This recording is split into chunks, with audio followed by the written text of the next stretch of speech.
you think?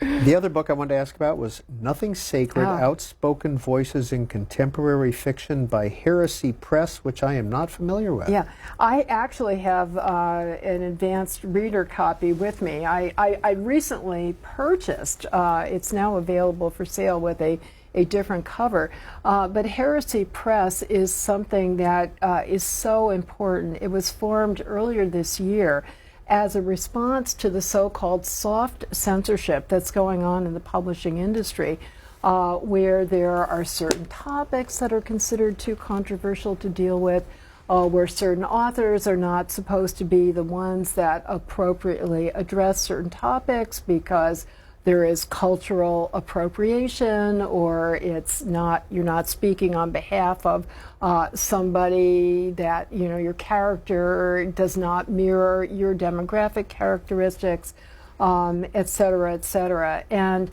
the founders of this press, Leong and Bernard Schweitzer, who are friends and colleagues of mine, had this idea. Bernard was complaining about this to his wife, Leong. He was a literature professor and she's a scientist. And she said, stop complaining, start your own press.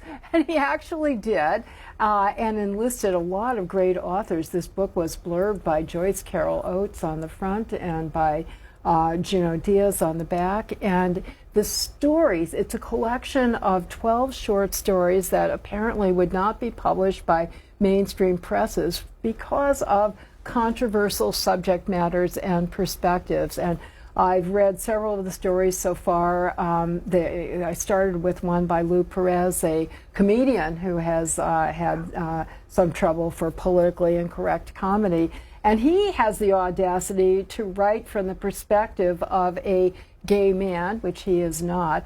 And he links it up to a famous old Willa Cather story. I know you recently had an author that talked about Willa Cather. It's absolutely brilliant, and all the other stories are delightful. So I couldn't recommend that more enthusiastically.